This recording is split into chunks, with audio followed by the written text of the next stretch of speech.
it came to pass at that time that Judah departed from his brothers and visited a certain Adullamite, whose name was Hira. And Judah saw there a daughter of a certain Canaanite, whose name was Shua. And he married her, and went into her. So she conceived, and bore a son. And he called his name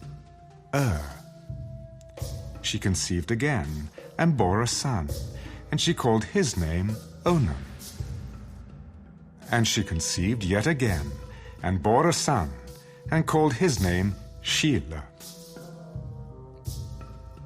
He was at Chezib when she bore him.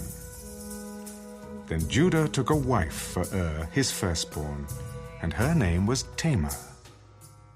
But Judah's firstborn, was wicked in the sight of the Lord, and the Lord killed him. And Judah said to Onan, "Go in to your brother's wife and marry her, and raise up an heir to your brother."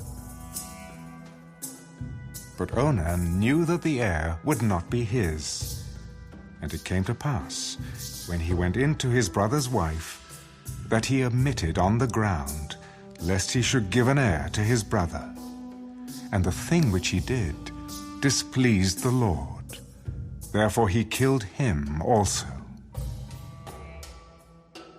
Then Judah said to Tamar, his daughter-in-law, "Remain a widow in your father's house till my son Shelah is grown, lest he also die like his brothers."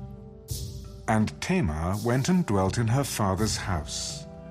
Now in the process of time, the daughter of Shua, Judah's wife, died. And Judah was comforted, and went up to his sheep shearers at Timnah, he and his friend Hira the Adullamite. And it was told Tamar, "Look, your father-in-law is going up to Timnah to shear his sheep." So she took off her widow's garments, covered herself with a veil, and wrapped herself, and sat in an open place which was on the way to Timnah. For she saw that Shelah was grown, and she was not given to him as a wife. When Judah saw her, he thought she was a harlot, because she had covered her face. Then he turned to her by the way. "Please let me come in to you." For he did not know that she was his daughter-in-law. "What will you give me, that you may come in to me?" "I will send a young goat from the flock." "Will you give me a pledge till you send it?" "What pledge shall I give you?" "Your signet and cord, and your staff that is in your hand." Then he gave them to her, and went into her, and she conceived by him. So she arose and went away, and laid aside her veil, and put on the garments of her widowhood. And Judah sent the young goat by the hand of his friend the Adullamite, to receive his pledge from the woman's hand. But he did not find her. Then he asked the men of that place, "Where is the harlot who was openly by the roadside?" "There was no harlot in this place." So he returned to Judah. "I cannot find her." Also the men of the place said there was no harlot in this place. "Let her take them for herself, lest we be shamed. For I sent this young goat, and you have not found her." And it came to pass, about 3 months after, that Judah was told, "Tamar, your daughter-in-law, has played the harlot. Furthermore, she is with child by harlotry." "Bring her out, and let her be burned." When she was brought out, she sent to her father-in-law. "By the man to whom these belong, I am with child. Please determine whose these are, the signet and cord and staff." So Judah acknowledged them.